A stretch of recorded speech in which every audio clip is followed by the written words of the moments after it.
welcome to CinePeak, where we dive deep into the stories, characters, action, filmmaking, and unforgettable moments that have shaped modern cinema. Today, we're taking a journey back to 2006 for one of the most visually striking and iconic historical action films ever made, A300, directed by Zack Snyder and inspired by Frank Miller and Lynn Varley's graphic novel, starring Gerard Butler as the legendary Spartan King Leonidas. The film brings the ancient Battle of Thermopylae to the screen through a highly stylized combination of dramatic storytelling, intense performances, spectacular action, slow-motion cinematography, and a distinctive visual aesthetic that immediately set 300 apart from traditional historical epics. At the heart of 300 is King Leonidas, a fearless warrior and ruler of Sparta who refuses to surrender his homeland to the enormous invading Persian army led by King Xerxes, portrayed by Rodrigo Santoro. With only a small force of Spartan warriors standing between the Persian Empire and Greece,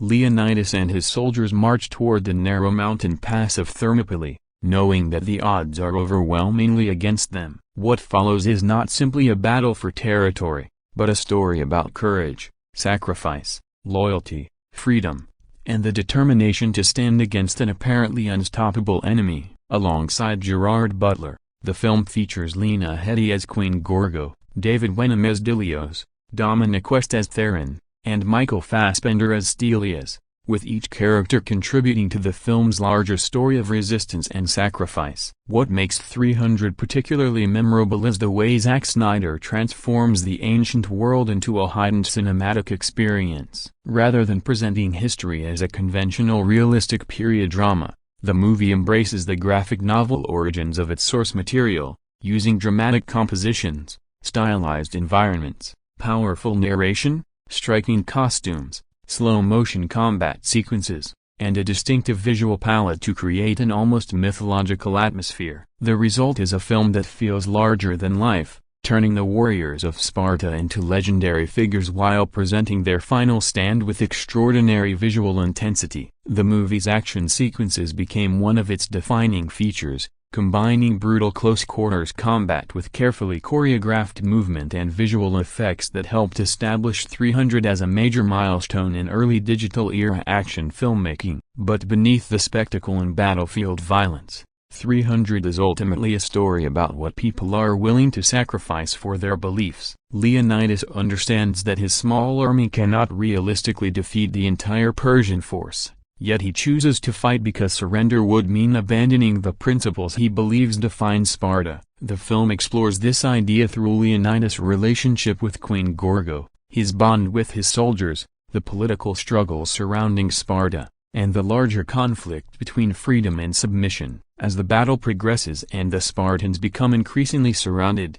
the story builds toward a final stand that transforms their defeat into a powerful symbol of resistance. So, in this CinePeak review and analysis, we're going beyond the famous battle scenes to explore what made 300 such a memorable cinematic phenomenon. We'll look at the film's story and characters, Gerard Butler's commanding performance as Leonidas, Lena Headey's role as Queen Gorgo, Zack Snyder's distinctive direction, the film's visual style, its action choreography, music, historical inspirations, memorable moments, and the reasons 300 continues to be discussed years after its original release. We'll also take a closer look at how the movie balances historical events with the highly stylized mythology of its source material, and why its unique approach to filmmaking helped give it such a lasting identity. This is the story of 300 Spartans, one king, an impossible battle, and a final stand that became legendary. From the first clash at Thermopylae to the film's unforgettable final moments,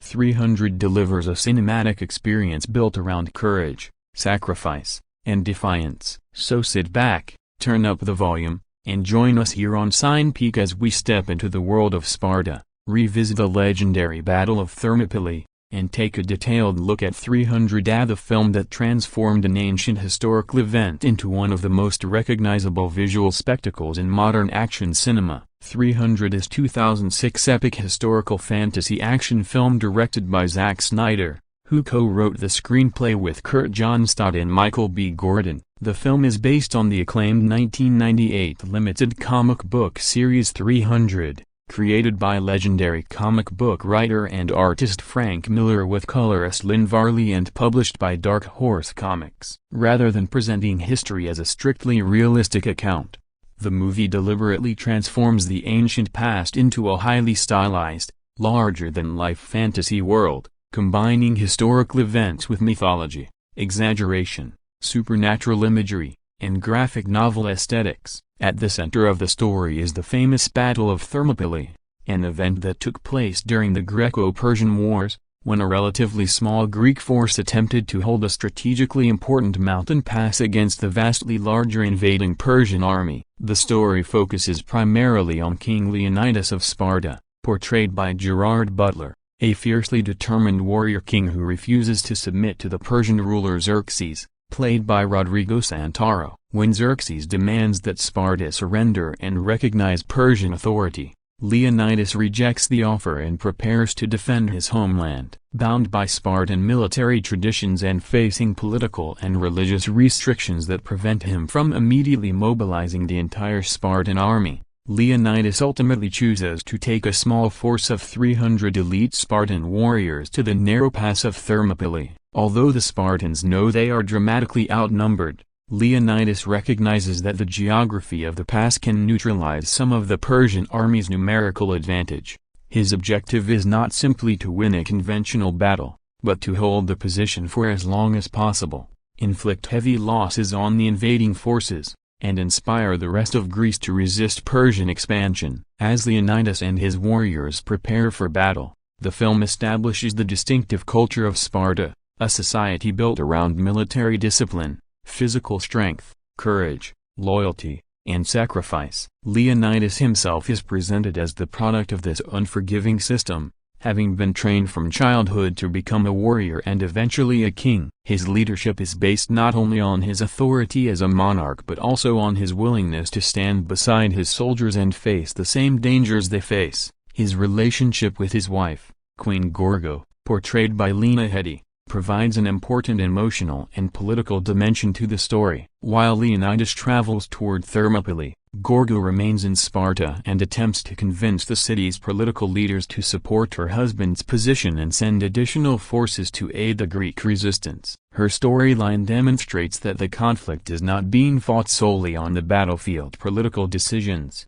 betrayal, persuasion, and personal sacrifice also play major roles in determining the fate of Sparta. The film's narrative is framed through the voice of Dilios, a Spartan soldier played by David Wenham, who recounts the events surrounding Leonidas and the Battle of Thermopylae. Dilios' role is particularly important because he functions as more than a conventional narrator. His account is intentionally shaped by the perspective of a Spartan warrior and contains exaggerations, mythical imagery, fantastical creatures, and dramatic embellishments. This storytelling device helps explain why the film does not attempt to reproduce ancient history with complete accuracy. Instead, 300 presents the events as a legendary tale being remembered and retold, allowing the filmmakers to blend real historical figures and events with elements drawn from fantasy and the visual language of Frank Miller's graphic novel. As a result, the movie operates more as a stylized historical fantasy than as a literal historical reconstruction.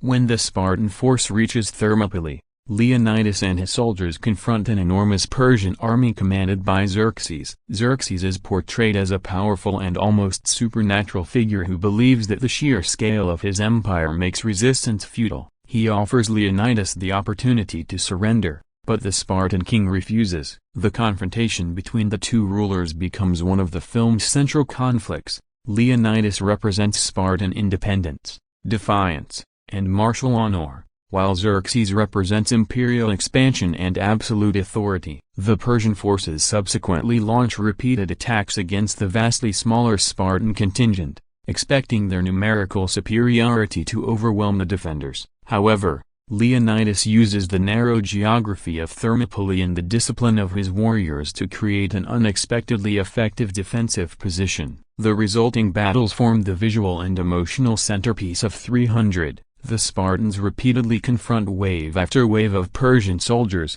relying on their tightly organized fighting formation, shields, spears, swords, and extraordinary physical discipline. Zack Snyder presents these battles through a highly stylized visual approach inspired directly by the comic book source material. Slow motion, rapid movement, dramatic camera angles, exaggerated violence, digitally created environments, and carefully composed imagery turn the battlefield into something resembling a moving graphic novel. The warriors' movements are frequently emphasized through dramatic pauses and bursts of speed, allowing individual combat moments to become almost mythological images. The film's distinctive visual style was achieved largely through extensive digital filmmaking techniques and chroma key environments, enabling Snyder and his production team to recreate the atmosphere and compositions of Miller's artwork while expanding them into a large-scale cinematic experience. However, the Spartans' apparent advantage begins to weaken as the battle continues. Their greatest challenge comes not simply from the overwhelming size of the Persian army,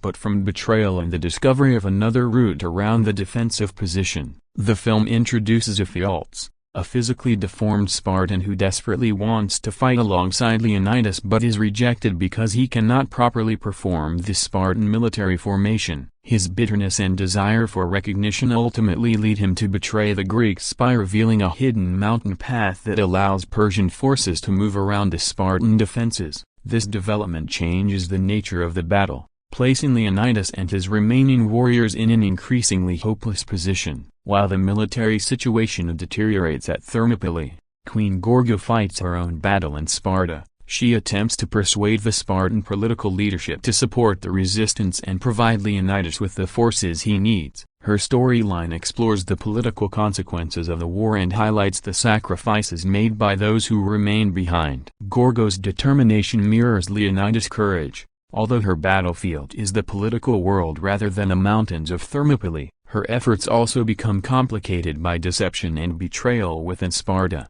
creating a parallel narrative in which the survival of the Greek resistance depends on both military courage and political conviction. As the Persian army continues its advance, Leonidas realizes that the final confrontation is approaching. The discovery of the secret mountain path means that the Spartans can no longer maintain their defensive position indefinitely. Rather than abandoning the battlefield, Leonidas prepares to make a final stand. He and his warriors understand that they are almost certainly facing death, yet their willingness to continue fighting transforms their impending defeat into an act of resistance. The film emphasizes the idea that victory does not necessarily mean surviving the battle. For Leonidas and his soldiers, the true victory lies in refusing to surrender and demonstrating that even a vastly superior empire can be challenged by people willing to sacrifice everything for their freedom. The story ultimately becomes a tale of courage, loyalty, sacrifice, and resistance against overwhelming power. Leonidas' decision to fight despite impossible odds turns the Battle of Thermopylae into a symbol that extends beyond the immediate conflict. The surviving Dilios carries the story of the fallen Spartans back to Greece,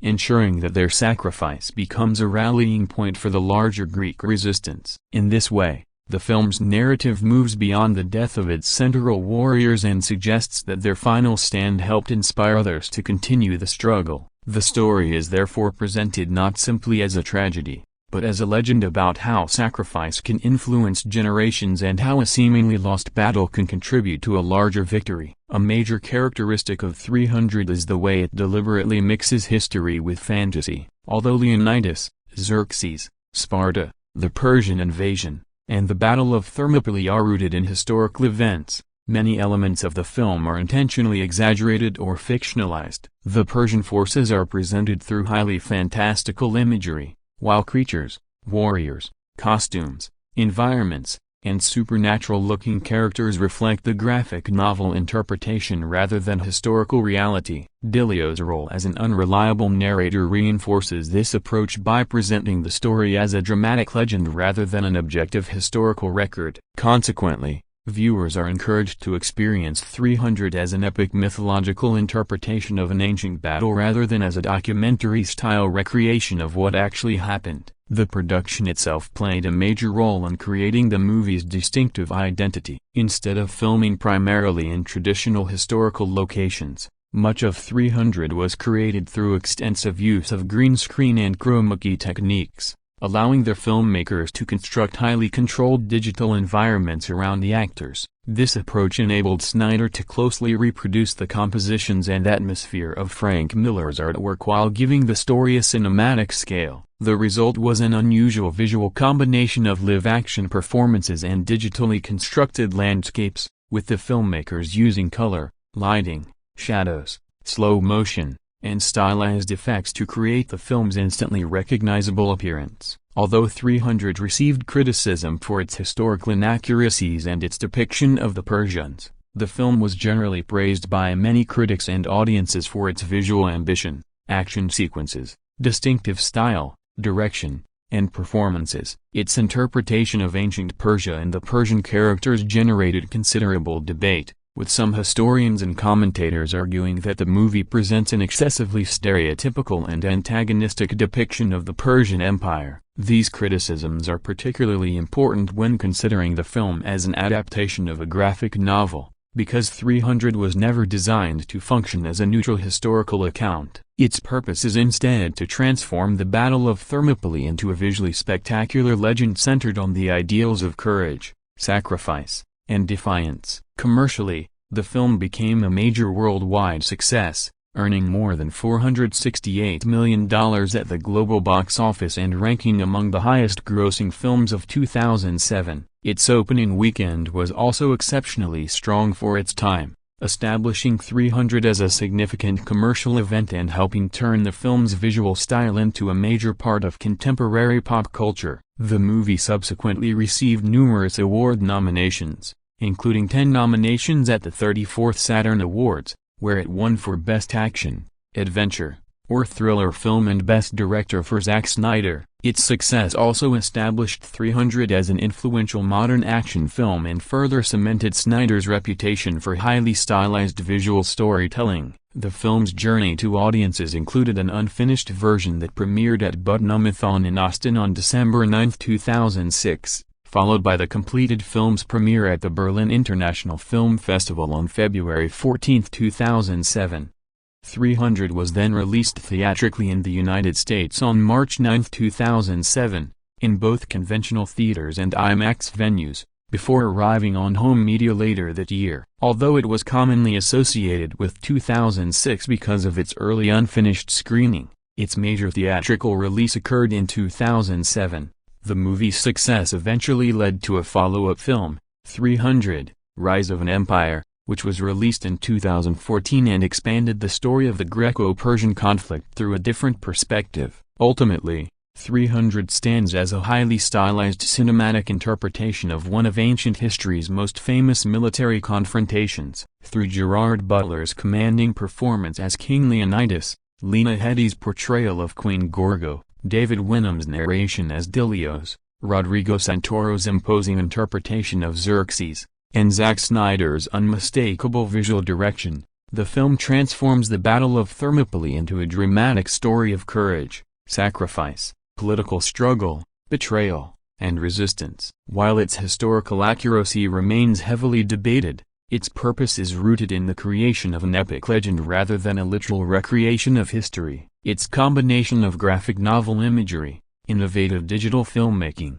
memorable performances, intense action, and mythological storytelling helped make 300 one of the most recognizable and influential stylized action films of its era. The plot of 300 is narrated by Dilios, a Spartan hoplite who recounts the extraordinary life and final stand of King Leonidas I.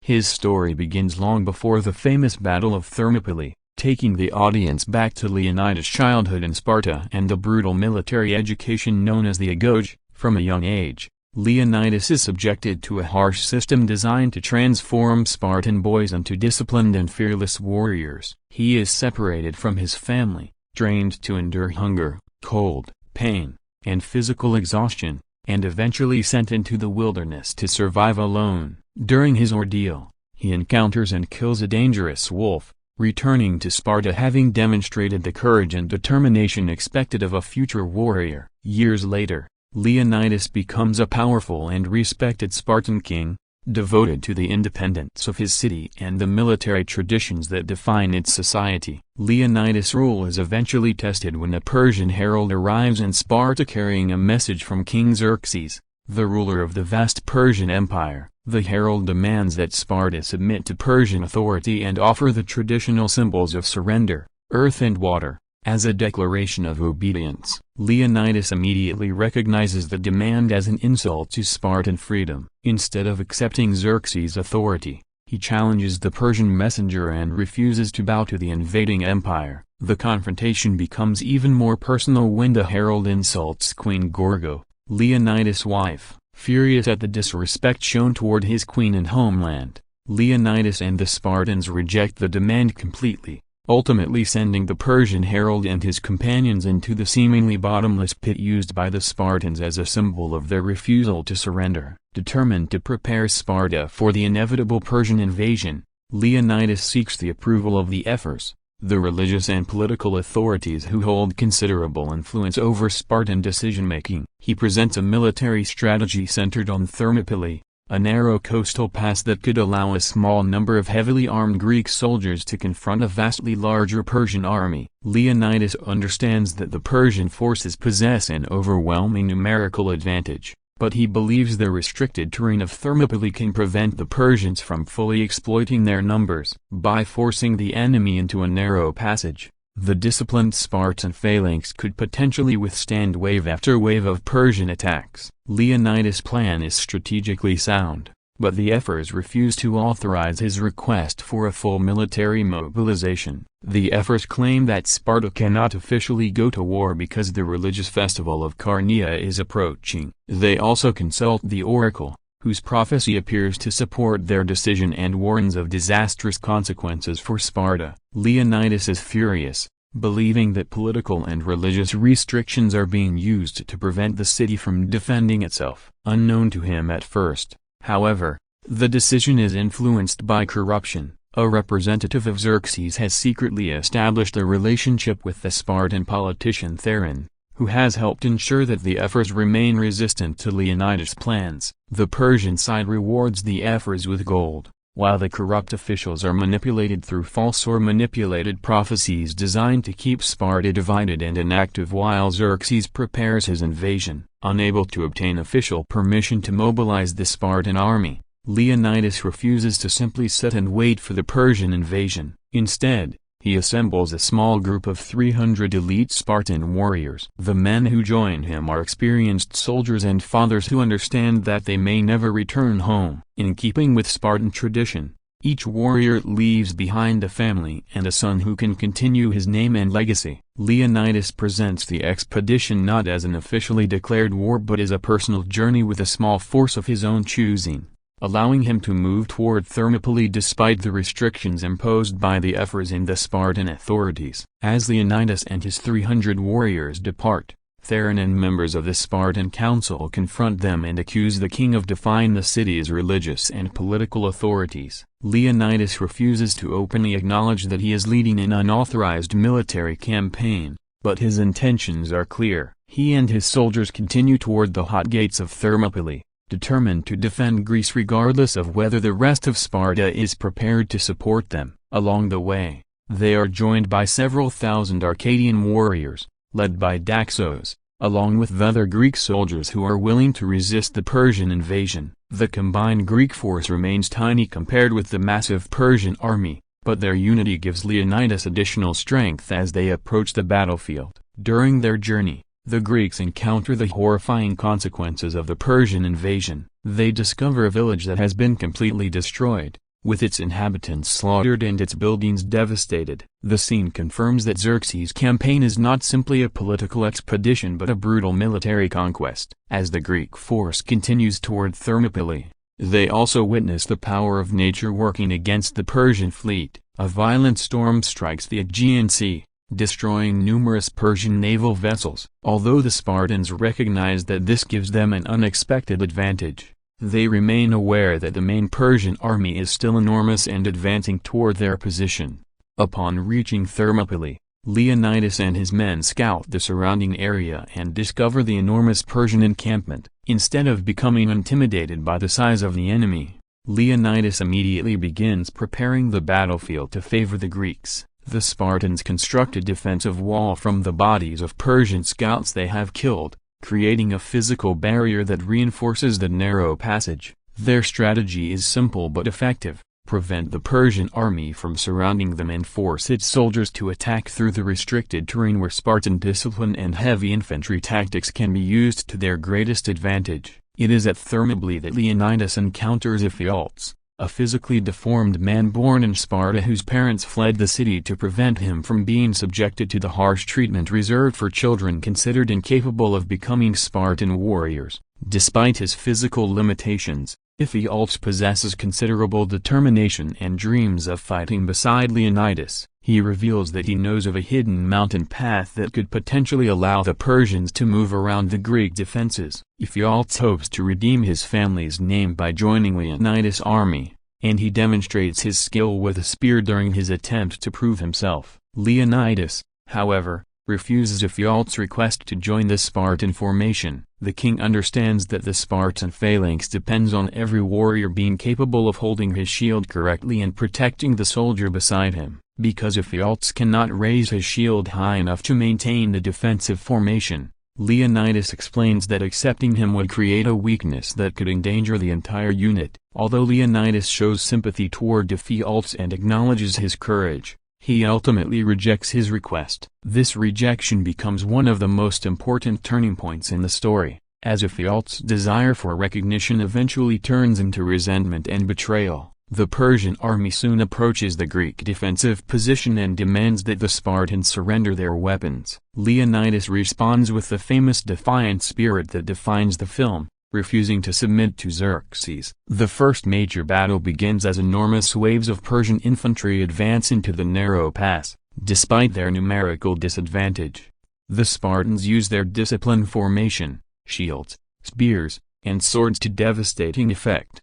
The restricted terrain prevents the Persians from surrounding them, while the Spartan warriors maintain their formation and systematically push back the attackers. Soldiers fall on the Persian side in huge numbers, while the Spartans suffer remarkably few casualties during the initial clashes. The Persian forces attempt increasingly powerful attacks, including cavalry and enormous volleys of arrows, but the Spartan defensive position continues to hold. The famous arrow attack fails to overwhelm the Greeks, demonstrating how effectively Leonidas' men have exploited the geography of Thermopylae. Watching the battle from a distance, Xerxes becomes fascinated by Leonidas and the Spartans. Rather than immediately destroying them, he approaches Leonidas with an offer. Xerxes promises immense wealth, power, and authority if Leonidas submits and becomes part of the Persian Empire. He even offers him control over the Greek forces, believing that such rewards will convince Leonidas to abandon the hopeless resistance. Leonidas refuses. Instead of being impressed by Xerxes' promises,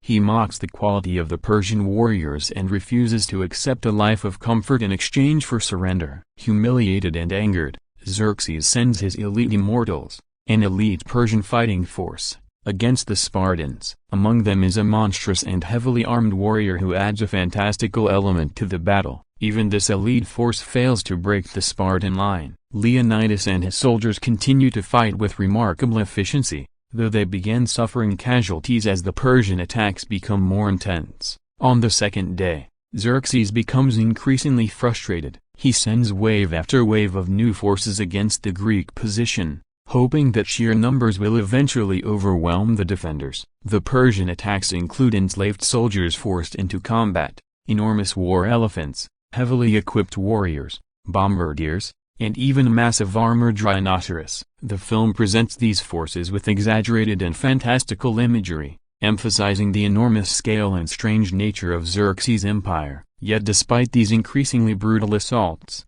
the Spartans continue to hold the pass. Xerxes' frustration grows so severe that he begins executing his own commanders for their repeated failures. At the same time, Ephialtes' resentment toward Leonidas reaches its breaking point. Feeling humiliated by his rejection and desperate for the recognition he believes Sparta denied him, Ephialtes approaches Xerxes and offers his knowledge of the secret mountain path. In exchange for betrayal, he demands wealth, women, luxury, and a place within the Persian Empire. His decision gives Xerxes exactly what he needs, a way to bypass the Spartan defensive position and surround Leonidas' forces from behind. The battle also becomes increasingly personal for the Spartans. Leonidas' loyal captain and close friend Artemis suffers a devastating loss when his eldest son Ashtinos is killed and decapitated by the enemy. Overcome with grief and rage, Artemis abandons the controlled discipline of the Spartan formation and charges into the Persian forces, killing several enemies in a violent act of revenge. His emotional reaction demonstrates the enormous personal cost of the war. These men are not simply soldiers fighting an abstract conflict, they are fathers, sons, husbands, and friends who are watching their loved ones die around them. When the Arcadians discover Ephialtes' betrayal and realize that the Persian forces can now attack from behind, they decide to retreat. Daxos informs Leonidas that the Greek position can no longer be safely defended. Leonidas accepts the reality of the situation but refuses to abandon the battlefield. He understands that the remaining Spartans are facing certain death, yet he believes their sacrifice can serve a greater purpose by giving Greece time to prepare for the larger conflict. Leonidas orders the wounded Dilios to leave Thermopylae and return to Sparta. Dilios initially wants to remain with his king, but Leonidas insists that he survive and tell the story of what happened. While Leonidas prepares for the final battle, Queen Gorgo fights a different battle in Sparta. She attempts to convince the Spartan council to send reinforcements to aid the 300 warriors. To gain political support, she approaches Theron, believing he has the influence necessary to help her present her case. Theron exploits her desperation and sexually assaults her in exchange for his supposed assistance. The following day, rather than supporting Gorgo, he attempts to destroy her credibility by accusing her of adultery before the Spartan council. His betrayal threatens not only Gorgo's reputation but also Leonidas' ability to receive support from Sparta. Gorgo refuses to allow Theron's manipulation to succeed. During the confrontation, she kills him, and the act unexpectedly exposes his betrayal. When Theron's body falls, a bag filled with Persian gold is discovered inside his clothing, providing evidence that he had secretly been working with Xerxes. The revelation exposes the corruption behind the political resistance to Leonidas and proves that the Spartan leadership had been manipulated. The council finally recognizes the truth and agrees to send reinforcements to support the Greek resistance. By the third day, Leonidas and his remaining Spartans are surrounded. Ephialtes leads the Persian forces along the hidden path, allowing them to appear behind the Greek defenders. The strategic advantage that had protected the Spartans is now gone. Xerxes' general approaches Leonidas once again and demands that the Spartans surrender. Ephialtes also begs Leonidas to submit, hoping that his former king will finally accept the offer of mercy. Leonidas, however, refuses to surrender even when the outcome is certain. Instead, he tells Ephialtes, "May you live forever," turning the phrase into a bitter condemnation of the traitor who will be forced to live with his betrayal while the Spartans die with honor. A young Spartan warrior named Stelias kills the Persian general, making it clear that the Spartans will never willingly surrender. Xerxes then orders the final assault. Before the Persian army attacks, Leonidas makes one final attempt to strike at Xerxes himself. He throws his spear toward the Persian king,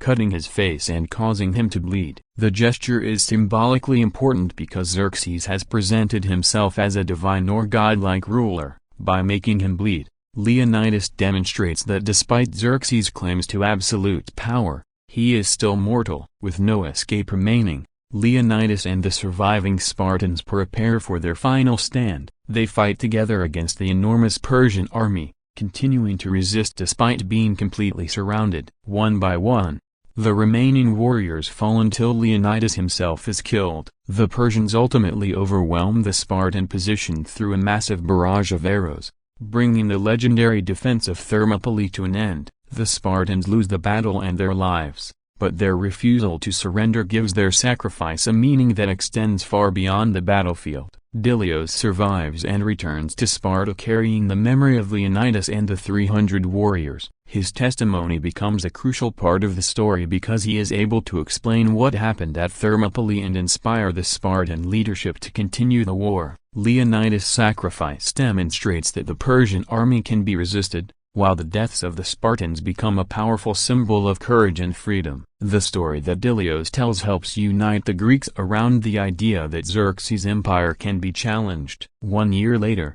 Dilios stands before a massive Greek army preparing for another confrontation with the Persian forces. Inspired by Leonidas' sacrifice and the example set by the 300 Spartans, the Greeks have mobilized a much larger force. Dilios now serves not merely as a storyteller but as a warrior carrying the legacy of his fallen king. Before the battle, he delivers an emotional speech honoring Leonidas and the men who sacrificed themselves at Thermopylae. His words transform the memory of the 300 into a battle cry for the entire Greek resistance. The story concludes as Dilios leads the Spartan forces into the Battle of Plataea, where the Greeks confront the Persians once again. Although Leonidas and his 300 warriors are gone, their sacrifice has inspired an entire nation to fight. The final image of Dilios and the Greek army moving into battle demonstrates the larger meaning of Leonidas' final stand. The Spartans may have been defeated at Thermopylae, but their courage helped ignite a broader resistance. Their deaths become the foundation of a legend, turning what appeared to be a devastating military defeat into a lasting symbol of bravery, sacrifice, and defiance against overwhelming power. The cast of 300 is led by Gerard Butler, who delivers the film's central performance as King Leonidas, the fiercely determined ruler of Sparta. Butler portrays Leonidas as a commanding warrior king whose identity is built around courage, discipline, loyalty, and an uncompromising commitment to Spartan freedom. His performance gives the character an intense physical presence, particularly during the battle sequences, while also showing Leonidas as a husband, father, and leader who understands the enormous responsibility placed upon him. His portrayal became one of the defining aspects of the film and helped turn Leonidas into one of the most recognizable warrior characters in modern action cinema.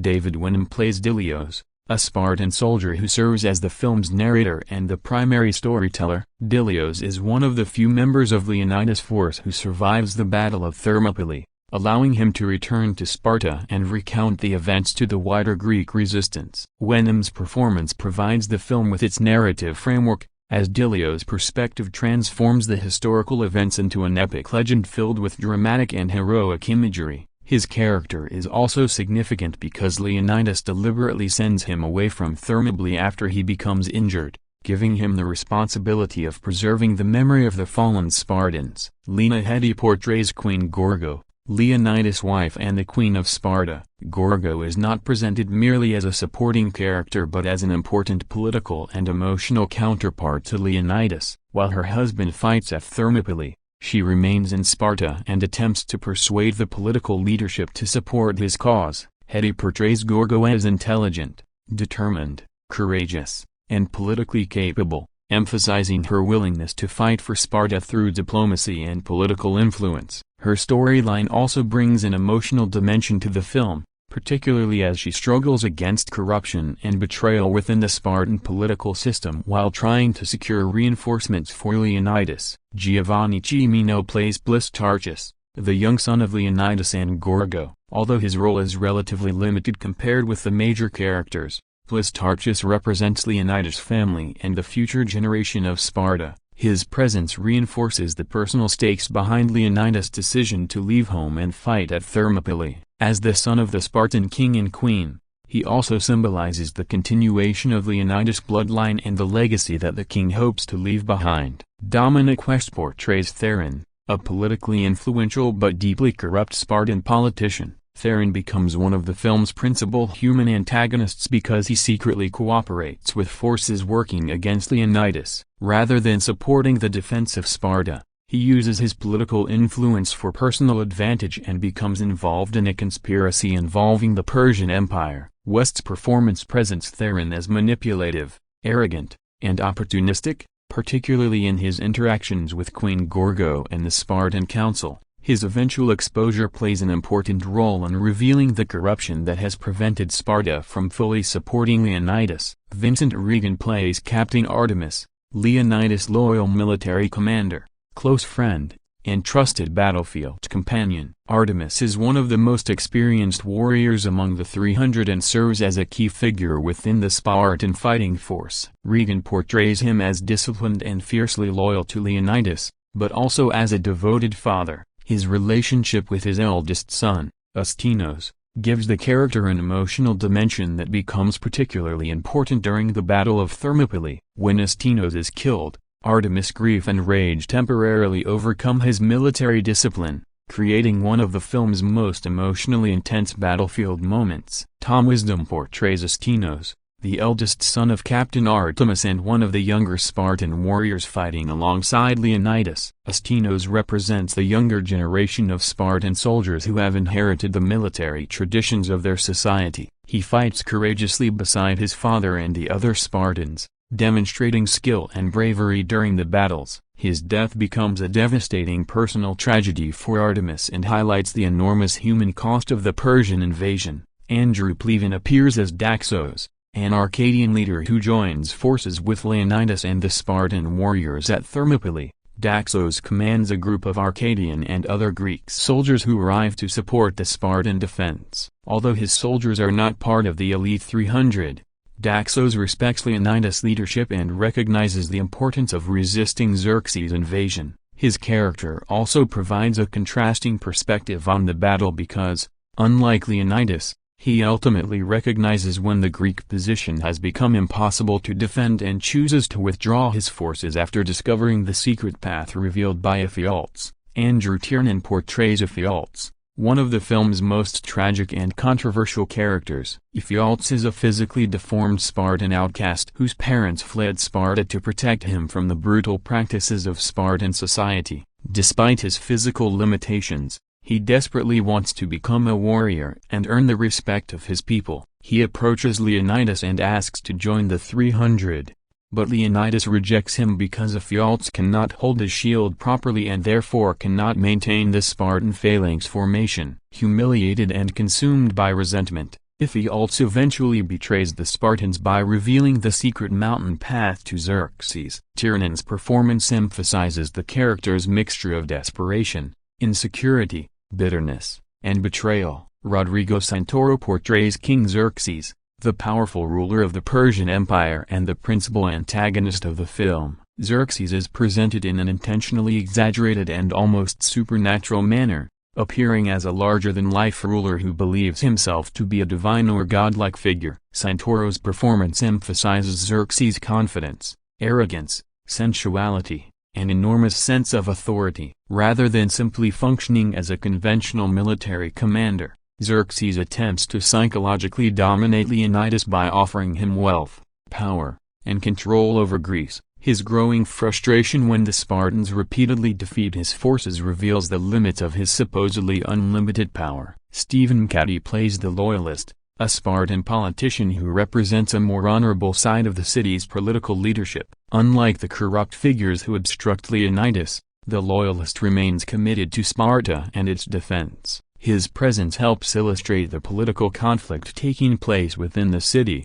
where not every member of the leadership is willing to compromise Spartan independence for personal gain. The character ultimately contributes to the political response that follows the revelation of Theron's betrayal. Michael Fassbender makes one of his early major screen appearances as Stelios, a young, energetic, and highly skilled Spartan warrior. Stelios is characterized by his confidence, aggression, courage, and devotion to Leonidas. Despite his youth, he fights alongside the experienced Spartan soldiers and demonstrates exceptional ability during the battles. His character becomes particularly memorable during the final stages of the Battle of Thermopylae, when he kills the Persian general who demands that Leonidas surrender. Fassbender's performance helped establish Stelios as one of the most recognizable young warriors in the film and marked an important early role in his acting career. Peter Mensah portrays the Persian messenger, the herald sent to Sparta to deliver Xerxes' demand for submission. His character arrives carrying the Persian ruler's ultimatum and requests that the Spartans provide earth and water as a symbolic acknowledgement of Persian authority. The messenger's arrogant behavior and disrespect toward Queen Gorgo intensify Leonidas' anger. His confrontation with the Spartan king becomes one of the film's most famous early scenes, ending with Leonidas rejecting the Persian demand and sending the messenger into the pit. Kelly Craig plays the Pythia, the oracle consulted by the ephors before Leonidas' campaign. Her character represents the religious authority and prophetic traditions that influence Spartan political decisions. The oracle's prophecy is interpreted as a warning against Leonidas' proposed military campaign during the sacred Carnea festival. However, the film later reveals that the ephors have been corrupted and manipulated, raising questions about the reliability of the prophecy and the political motivations behind the decision to prevent Sparta from mobilizing its full army. Eli Snyder portrays young Leonidas at approximately 7 or 8 years old, appearing during the early portion of the film that depicts the Spartan education system. His scenes establish the brutal environment in which Leonidas is raised and demonstrate the harsh expectations placed upon Spartan boys from childhood. Young Leonidas is taken from his family and subjected to the demanding agoge, where he must learn endurance, discipline, and survival. Tyler Nigzo portrays Leonidas at approximately 15 years old, representing another stage in the future king's transformation into a Spartan warrior. His appearance continues the story of Leonidas' brutal upbringing and shows him undergoing the physical and psychological challenges designed to prepare Spartan boys for military life. These early scenes are essential to understanding why the adult Leonidas possesses such extraordinary discipline and determination. Robert Millett portrays the Over-Immortal, a gigantic, heavily muscled, and terrifying member of Xerxes' elite immortal forces. The character is deliberately exaggerated to fit the film's fantasy-oriented interpretation of the Persian army. During the confrontation between the Spartans and the Immortals, the Over-Immortal engages Leonidas in direct combat, creating one of the film's most visually imposing physical confrontations. Millett's enormous stature and intimidating appearance make the character stand out even among the many fantastical warriors in Xerxes' army. Patrick Sabangai plays the Persian general who attempts to convince Leonidas to surrender during the final stage of the Battle of Thermopylae. By this point, the Spartans are completely surrounded, and the Persian forces believe that their position is hopeless. The general offers Leonidas another opportunity to submit, but the Spartan king refuses. His confrontation with Leonidas reinforces the central theme of the film. The Spartans would rather die fighting than surrender their freedom. Leon Ledra portrays the executioner, a huge and frightening figure associated with Xerxes' court. The character is depicted as a physically imposing, clawed executioner responsible for carrying out brutal punishments against those who fail Xerxes. His presence contributes to the film's exaggerated and fantastical depiction of the Persian Empire, reinforcing the sense that Xerxes' army contains warriors and figures designed to appear almost monstrous. Tyrone Benskin appears as the Persian emissary, a whip-wielding representative of Xerxes who participates in the Persian attempts to intimidate and control Sparta. His character reinforces the authoritarian nature of the Persian forces and contributes to the film's portrayal of Xerxes' empire as a powerful military machine. The emissary's appearance and threatening behavior further establish the escalating conflict between the Persian Empire and the independent Spartan state. Together, the cast of 300 combines established performers, emerging actors, and physically imposing supporting performers to create the film's distinctive world of Spartan warriors, Persian soldiers, political figures, and fantastical characters. Gerard Butler's Leonidas serves as the emotional and dramatic center, while Lena Headey's Gorgo provides the parallel political storyline in Sparta, and David Wenham's Dilios frames the entire narrative through his perspective as survivor and storyteller. Rodrigo Santoro's Xerxes serves as the larger-than-life antagonist, while Dominic West's Theron and Andrew Tiernan's Ephialtes represent betrayal and corruption from within the human side of the conflict. Supported by performers such as Vincent Regan, Tom Wisdom, Michael Fassbender, Andrew Plevine, and Stephen Caddy, the ensemble helps transform the Battle of Thermopylae into the highly stylized, mythic, and visually dramatic epic that defines 300. The production of 300 began with an interest in bringing the legendary Battle of Thermopylae to the big screen,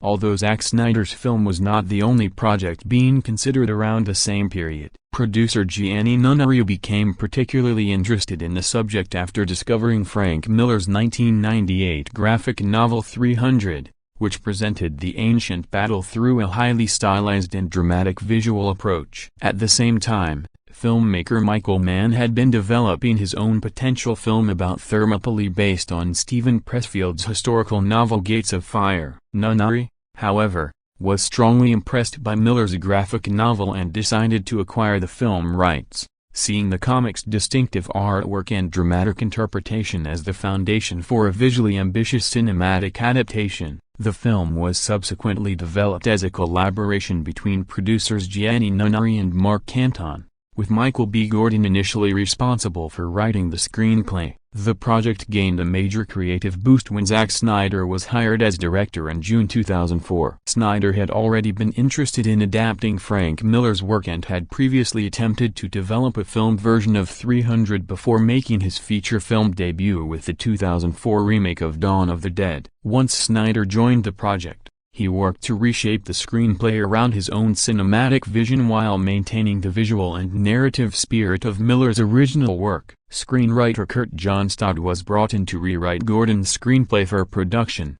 while Frank Miller remained closely involved as a consultant and executive producer, helping ensure that the adaptation remained connected to the graphic novel that inspired it. Miller's graphic novel itself had been influenced by the 1962 historical film The 300 Spartans, which Miller had watched as a child. That earlier film left a lasting impression on him and eventually contributed to his decision to create his own interpretation of the Battle of Thermopylae. Snyder's film therefore represents another stage in that creative lineage, taking an interpretation of the ancient battle that had already been transformed through Miller's comic book art and translating it into live-action cinema. Rather than attempting to reproduce ancient Greece through conventional historical filmmaking, Snyder sought to capture the exaggerated compositions, dramatic poses, unusual color palette, and larger-than-life atmosphere of Miller's artwork. One of the most distinctive aspects of the production was the filmmaker's commitment to making the movie extremely faithful to the visual structure of the graphic novel.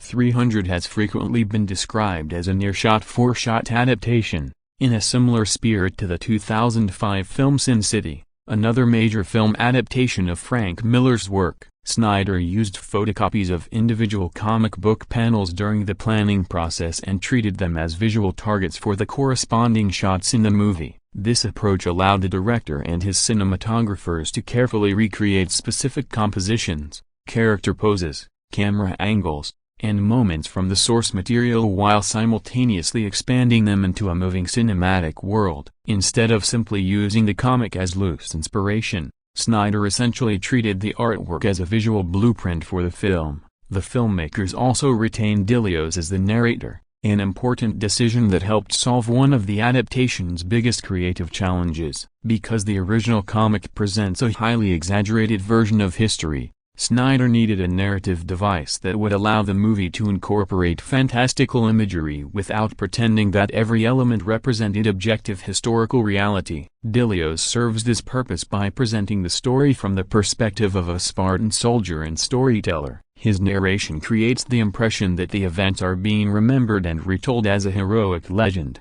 allowing the film to move naturally between historical events, fantasy elements, exaggerated warriors, mythical creatures, and visually impossible moments. Snyder viewed Dilios as someone who understands how to tell a compelling story without allowing strict historical accuracy to interfere with the power of the legend. Although the filmmakers remained highly faithful to Miller's graphic novel, the movie also expanded the material with additional storytelling. One of the most significant additions was the subplot involving Queen Gorgo, played by Lena Headey. While Leonidas and the 300 Spartans travel to Thermopylae, Gorgo remains in Sparta and attempts to persuade the political leadership to support her husband's cause. This storyline gave the film a parallel narrative away from the battlefield and provided a stronger emotional and political dimension to the story. It also gave the audience a greater understanding of the political obstacles surrounding Leonidas' campaign and allowed the film to explore the consequences of corruption and betrayal within Sparta itself. A major part of the preparation involved an extensive period of pre-production. Approximately 2 months were devoted to designing and creating the enormous quantity of physical equipment,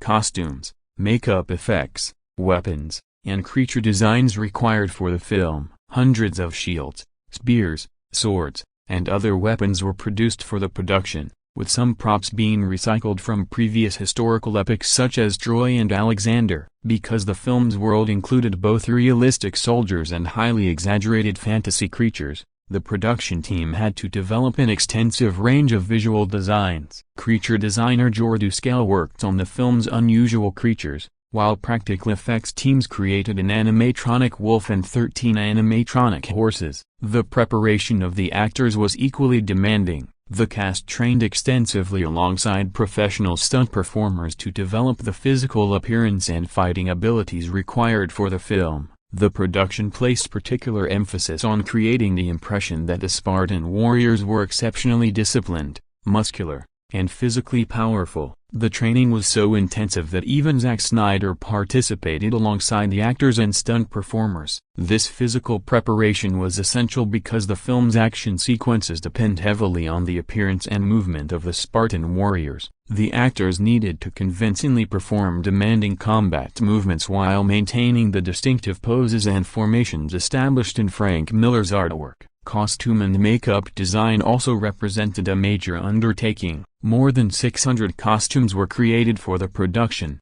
along with extensive prosthetic makeup, creature effects, weapons, armor, and artificial bodies representing fallen Persian soldiers. Makeup and effects artists Sean Smith and Mark Rappaport worked closely with Snyder during pre-production to establish the appearance of the film's individual characters and the various creatures and warriors appearing throughout the story. Their work was particularly important for the film's exaggerated characters, including the immortals, Persian soldiers, and other figures whose appearances were deliberately designed to look more fantastical than historically realistic. Principal photography officially began on October 17, 2005, in Montreal, Canada. The production lasted approximately 60 days and was completed with a reported budget of around $60 million.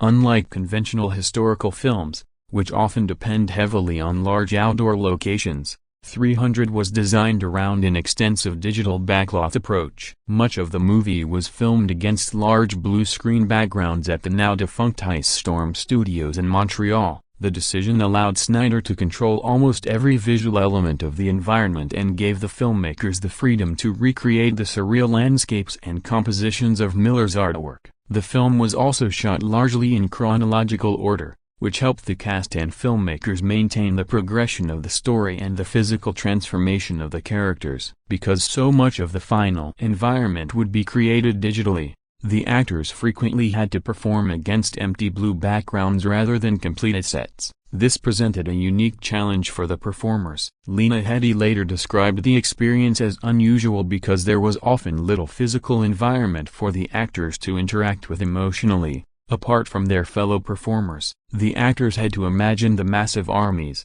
landscapes, creatures, walls, and battlefields that would later be added during visual effects production. For Gerard Butler, the production required an especially demanding physical performance. His portrayal of Leonidas depended heavily on intense combat choreography, strength, movement, and physical presence. Although Butler said he did not feel restricted by Snyder's direction, the filmmaker's commitment to reproducing specific comic book images sometimes placed limitations on how scenes could be performed. David Wenham, who played Dilios, similarly explained that Snyder sometimes wanted the actors to reproduce iconic moments from the graphic novel with great precision, while at other times he allowed the performers greater freedom to explore their characters within the established visual world. This balance between precise visual recreation and actor improvisation became an important feature of the production. The physical demands of filming were considerable. The cast performed numerous combat sequences involving swords,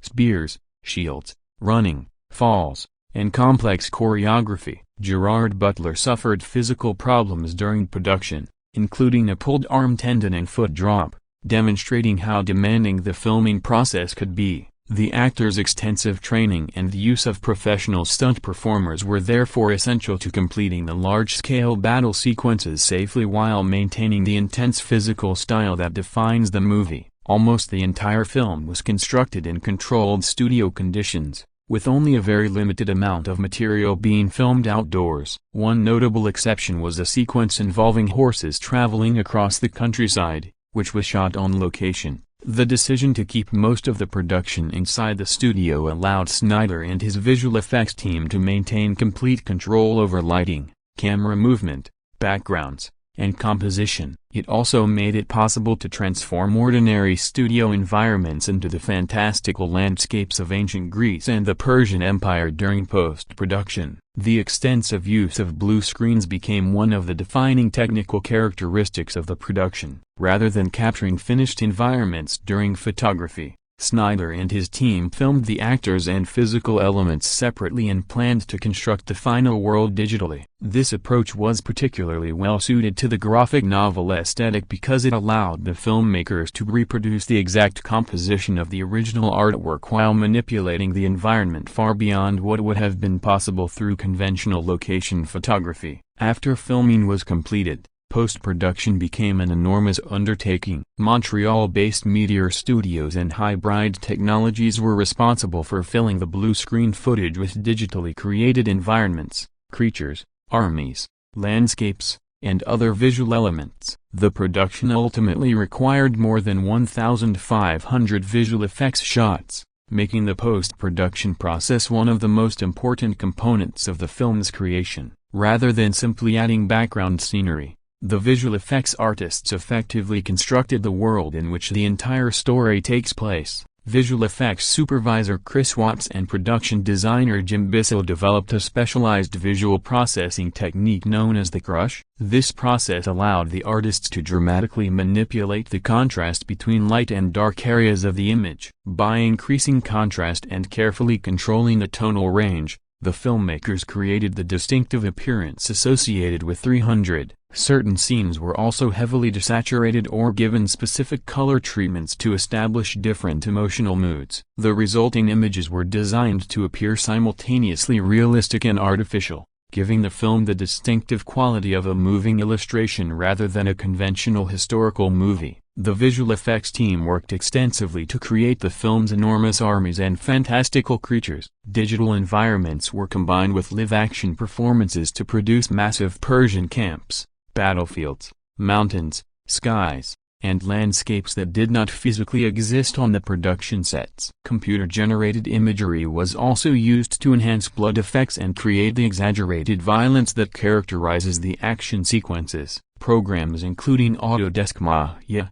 Pixar's RenderMan, and RealFlow were utilized as part of the visual effects process, helping the artists construct the film's digital environments, characters, simulations, and distinctive sprays of blood. The post-production period lasted approximately 1 year and involved the combined work of around 10 special effects companies. This lengthy process demonstrates how dependent 300 was on visual effects. Although the film features live actors and practical elements, much of what audiences ultimately see on screen was created, altered, or enhanced digitally after principal photography. The process allowed Snyder to closely reproduce the visual language of Frank Miller's comic while creating a cinematic experience that could move beyond the limitations of the original static artwork. Ultimately, the production of 300 was built around the idea of transforming a graphic novel into a live-action film without losing its highly stylized identity. Zack Snyder's combination of precise comic book framing,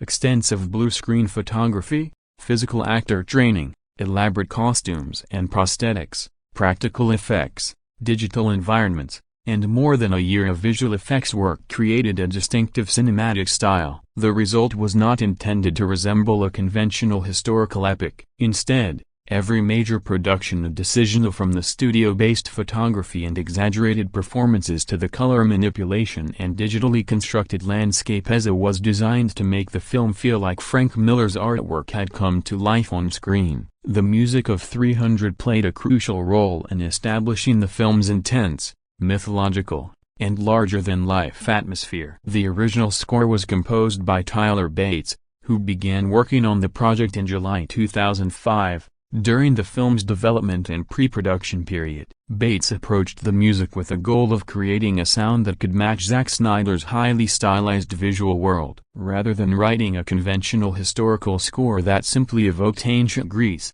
Bates developed a powerful combination of dramatic orchestral themes, enormous percussion, choral textures, and darker, heavier musical elements. He described the intended sound as featuring beautiful melodic themes supported by a large choir while simultaneously incorporating an extreme heaviness that would give the music the physical impact required for the film's brutal battle sequences. One of the earliest steps in Bates' involvement with the production was creating music for a test sequence that Snyder planned to present to Warner Brothers. The purpose of the demonstration was to show the studio the direction in which the film was heading and to communicate the distinctive tone Snyder envisioned. Bates' early work emphasized powerful low-end percussion and a strong sense of weight and intensity. The composer explained that the score was designed to have considerable force in its lower musical registers, particularly through percussion, creating a sound that could reinforce the physicality of the Spartan warriors and the enormous scale of their battles. Snyder responded positively to this approach, and the musical direction became an important part of the film's overall identity. The score combines several contrasting musical qualities. On one side, Bates uses sweeping themes and vocal textures to communicate the heroic and emotional dimensions of the story. On the other, he introduces extremely heavy percussion and aggressive musical passages during combat sequences, giving the battles an almost visceral quality. This combination mirrors the film itself, which constantly moves between intimate emotional moments and enormous displays of violence and spectacle. The music therefore functions not merely as background accompaniment but as an important storytelling tool, helping the audience experience Leonidas' courage, the Spartans' determination, the danger surrounding them, and the tragic consequences of their final stand. The vocal elements are particularly significant in the score, with singer Raza Malik contributing vocals that add an atmospheric and haunting quality to several passages. Her voice helps give the music a distinctive emotional and otherworldly character, complementing the film's mixture of historical imagery and fantasy. Rather than attempting to reproduce authentic ancient Greek music, the soundtrack uses vocal textures and orchestral techniques to create a timeless atmosphere that feels appropriate to the film's mythological interpretation of the Battle of Thermopylae. The result is a score that supports the idea that the events are being remembered and retold as an epic legend. The score was recorded at the renowned Abbey Road Studios in London, giving the production access to one of the world's most famous recording facilities. The recording process allowed Bates to combine orchestral forces, percussion, and vocal performances into the powerful sonic landscape required by Snyder's film. The finished music was closely integrated with the film's editing and action sequences, particularly during the numerous combat scenes in which the rhythm and intensity of the score help drive the momentum of the action. The music frequently builds alongside the movement of the warriors,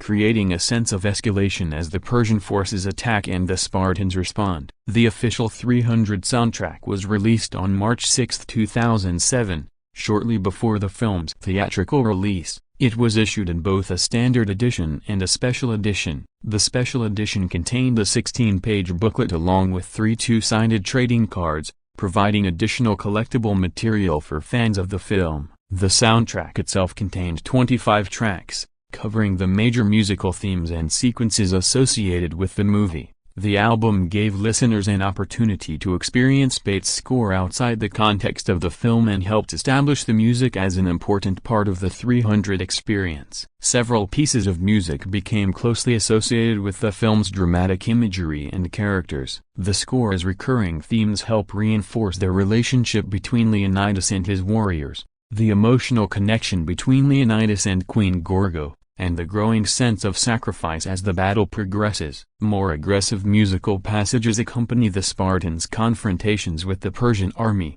while darker and more solemn compositions emphasize moments of loss, betrayal, and impending death. This contrast allows the soundtrack to shift naturally between heroic spectacle and tragedy, reflecting the film's movement from the excitement of battle toward the inevitability of the Spartans' final stand. Despite the popularity and effectiveness of the score within the film, 300's music also became the subject of controversy within the film composer community. Critics and commentators pointed out significant similarities between portions of Tyler Bates' score and music written for other films. Among the comparisons were elements resembling the work of James Horner and Gabriel Yared for the 2004 historical epic Troy. However, the strongest criticism concerned similarities between Bates' music and the score composed by Elliot Goldenthal for the 1999 film Titus. Several specific pieces from 300 were identified as particularly similar to Goldenthal's earlier compositions. The track Remember Us was noted for containing passages resembling the finale from Titus,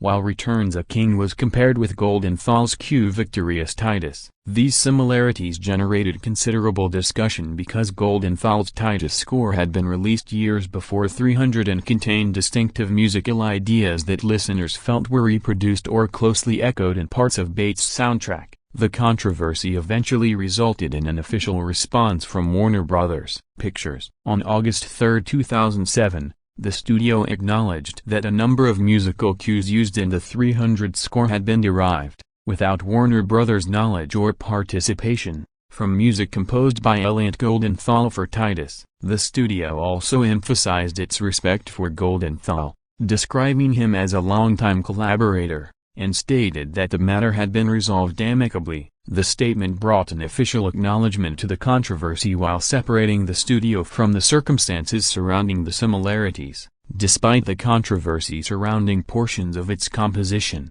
the music of 300 remains an important element of the film's identity. Tyler Bates' score is remembered for its combination of powerful percussion, dramatic orchestration, choral and vocal textures, dark intensity, and sweeping heroic themes. The music works particularly effectively alongside Zack Snyder's stylized imagery, slow-motion combat, exaggerated violence, and digitally constructed environments. Its heavy rhythmic approach gives the battles a physical impact, while its more emotional passages reinforce the film's themes of sacrifice, loyalty, courage, and remembrance. Ultimately, the 300 soundtrack serves as an extension of the film's visual language. Just as Snyder transformed Frank Miller's comic book artwork into a highly stylized cinematic world, Bates created a musical environment that moves between beauty, brutality, tragedy, and triumph. From the powerful percussion accompanying the Spartans' battles to the haunting vocal elements and emotional themes surrounding Leonidas' final stand,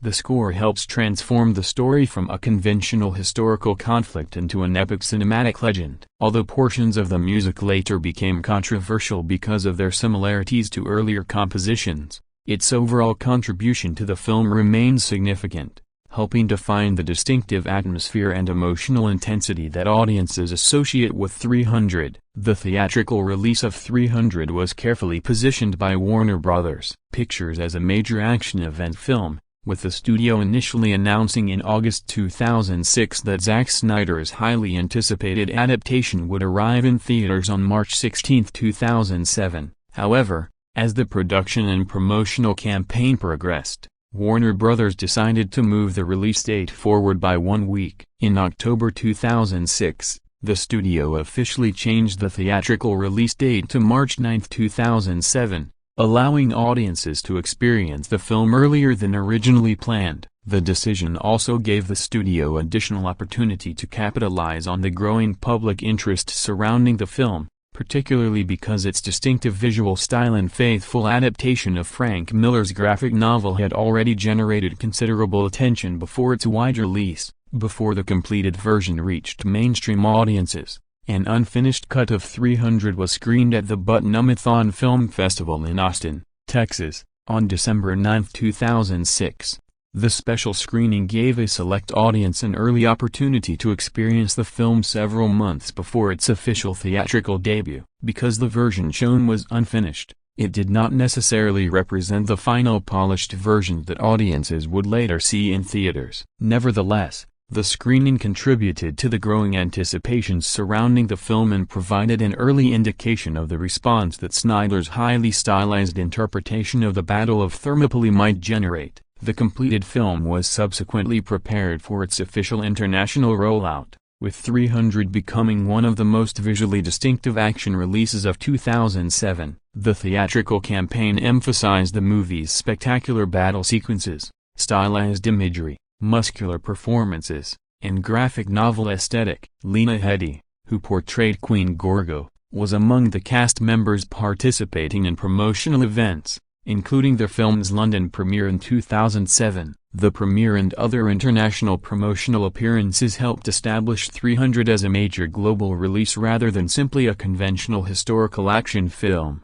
When 300 entered theaters on March 9, 2007, audiences could experience the film in both conventional cinema formats and IMAX, allowing the large-scale battles and highly stylized visual effects to be presented on significantly larger screens. The IMAX presentation was particularly suited to the production's emphasis on scale, slow-motion combat, digitally created landscapes, enormous armies, and dramatic compositions inspired by Frank Miller's artwork. The theatrical release quickly became an important commercial event, with the film's visual style and action sequences becoming major talking points among audiences and critics. Following its successful theatrical run, 300 transitioned into the home entertainment market. The film was released on DVD, Blu-ray disc, and HD DVD on July 31, 2007, in Region 1 territories, with consumers able to choose between single-disc and two-disc editions. These releases allowed audiences to revisit the film's elaborate visual effects,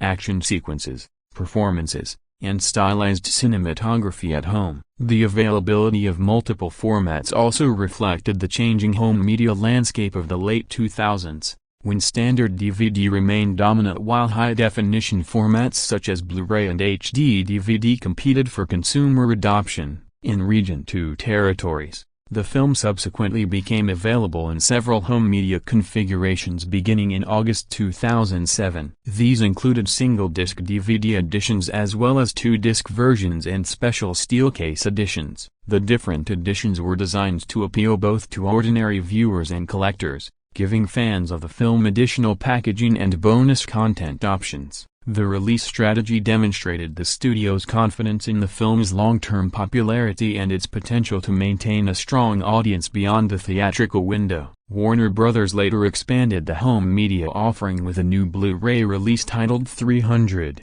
The Complete Experience on July 21, 2009. The release was timed to coincide with the Blu-ray debut of Zack Snyder's Watchmen, another comic book adaptation directed by Snyder. Packaged in an elaborate 40-page digibook, the new edition was designed as a more comprehensive collector-oriented version of the film. It included the bonus features from the earlier home media releases while also adding new material intended to provide viewers with a deeper look into the world, production, and visual construction of 300. One of the most notable features of 300, The Complete Experience, was an interactive picture-in-picture presentation titled The Complete 300. A comprehensive immersion. This feature provided viewers with the ability to experience the film from 3 different perspectives, offering additional insight into the filmmaking process and the various layers involved in constructing the movie's distinctive visual style. The release also included a digital copy, giving consumers an additional way to access and watch the film on compatible digital devices. Together, these features positioned the 2009 Blu-ray as a more comprehensive version aimed particularly at dedicated fans and collectors. As home video technology continued to develop, 300 was eventually upgraded for newer high-definition formats. An Ultra HD Blu-ray edition was released on October 6, 2020, giving the film another opportunity to reach audiences through modern home cinema technology. The release allowed the movie to remain available to viewers who had moved beyond standard DVD and early high-definition formats toward 4K-capable home entertainment systems. Given the film's heavy reliance on dramatic contrast, digitally created environments, elaborate visual effects, and carefully controlled color grading, the availability of a modern high-resolution edition was particularly relevant to audiences interested in experiencing Snyder's visual design in contemporary home theater formats. Beyond physical media, 300 also became part of the television distribution market. On July 9, 2007, American cable network TNT acquired the rights to broadcast the film from Warner Brothers. The agreement gave TNT the ability to bring the film to television audiences after its theatrical and initial home media release. The network eventually began airing 300 in September 2009, expanding the film's reach beyond cinema audiences and home video buyers. The television rights agreement was reportedly a substantial financial transaction. Sources at the time indicated that TNT paid somewhere between approximately $17 million and just under $20 million for the broadcasting rights. Rather than entering into the more common 5-year arrangement, TNT agreed to a 3-year deal, demonstrating the network's interest in obtaining the film while maintaining a shorter licensing period. The television deal represented another important stage in the film's commercial life,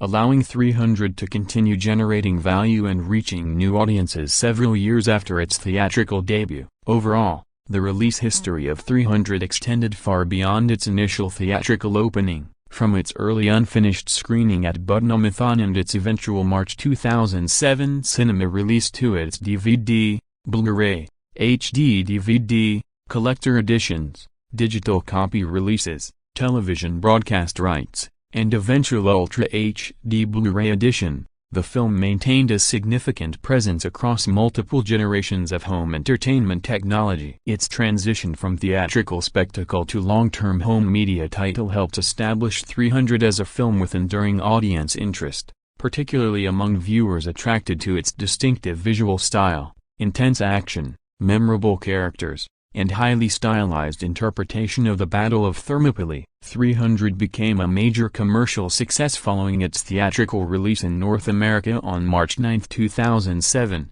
where Warner Brothers released the film in both conventional theaters and IMAX locations. The combination of Zack Snyder's highly distinctive visual style, the popularity of Frank Miller's graphic novel, extensive pre-release marketing, and strong audience curiosity helped the film achieve an exceptionally powerful opening. On its first day of release, 300 earned approximately $28.1 million, immediately establishing itself as one of the year's major box office attractions. It continued that momentum throughout its opening weekend, earning approximately $70.9 million domestically. The opening was particularly impressive because 300 was an R-rated historical action film, a category that traditionally has a smaller potential audience than family-oriented or PG-13 releases. Its opening weekend was strong enough to establish a new record for the biggest March opening weekend at the time, surpassing the previous record held by Ice Age,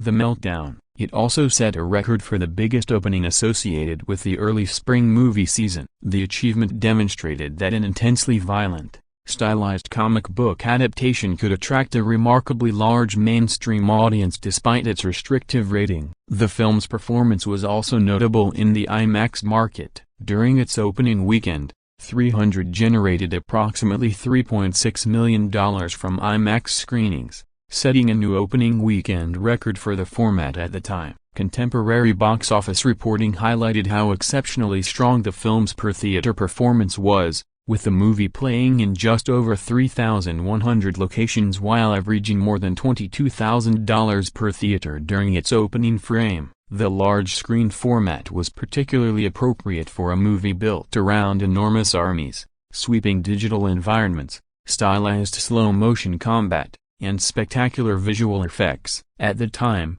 the film's opening weekend ranked among the largest theatrical debuts in box office history. It was also reported as the third biggest opening ever for an R-rated film, behind The Matrix Reloaded and The Passion of the Christ. This was a significant accomplishment for 300, particularly because the movie was not based on an established blockbuster film franchise. Instead, it relied heavily on the recognition of Frank Miller's graphic novel, Zack Snyder's developing reputation as a filmmaker, its unusual visual presentation, and a highly effective marketing campaign. The film also demonstrated strong staying power during its second weekend. 300 remained at the top of the North American box office in its second frame, earning an estimated $31.2 million and raising its 10-day domestic total to approximately $127.5 million. Although this represented a substantial decline from its record-breaking opening, The film's continued dominance showed that its initial success was not simply the result of opening weekend curiosity. At the time, its second weekend performance was already putting it on course to become one of the year's major commercial hits. Internationally, the film also generated considerable interest.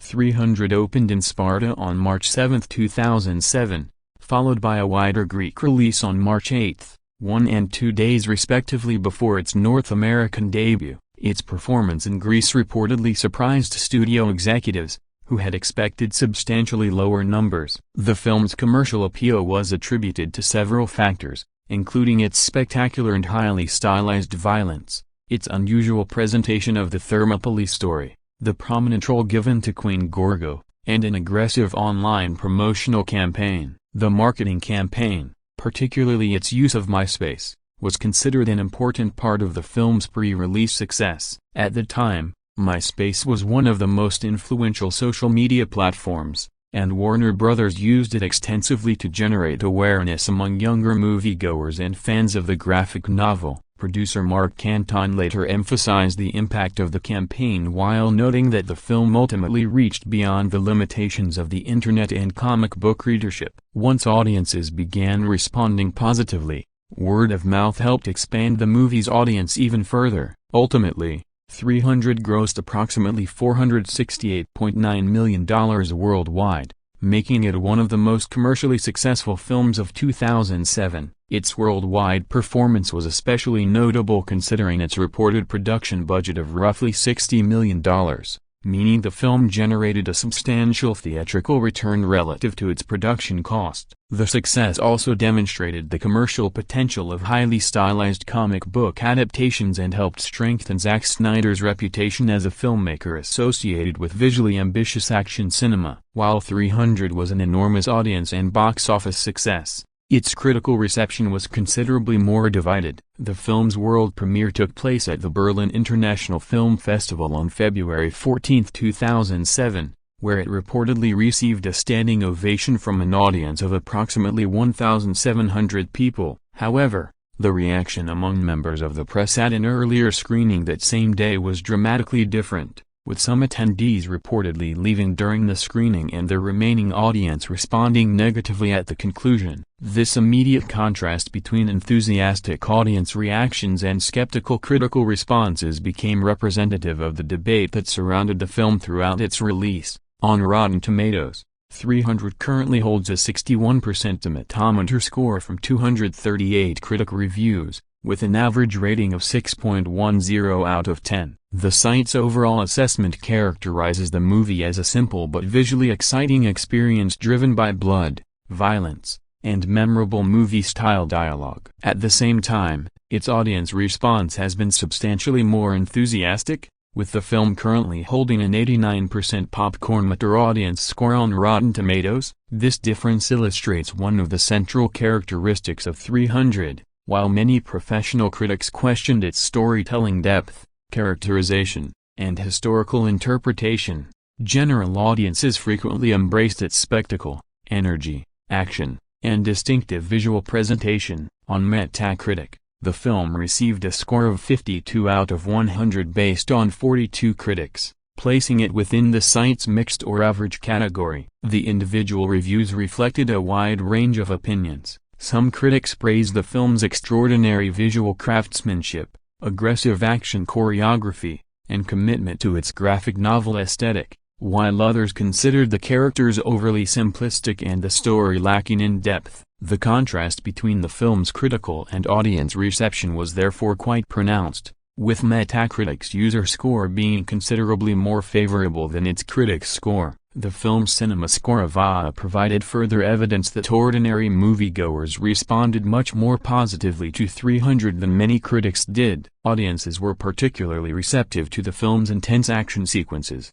larger-than-life performances, memorable dialogue, and stylized interpretation of the Battle of Thermopylae. Rather than approaching the film primarily as a historically accurate reconstruction, many viewers appeared to embrace it as an exaggerated cinematic fantasy inspired by Frank Miller's artwork. A major point of praise from favorable reviews was the movie's visual style. Critics frequently acknowledged that Zack Snyder had created something unusually distinctive in terms of cinematography, production design, digital environments, color grading, slow-motion photography, and action choreography. Variety described the film as visually arresting, while The Hollywood Reporter praised the beauty of its landscapes, colors, and visual forms. These responses recognize that 300 was deliberately designed less like a conventional historical epic and more like a graphic novel brought to life through digital filmmaking. The film's action presentation was another major strength for supporters. Snyder's use of slow motion,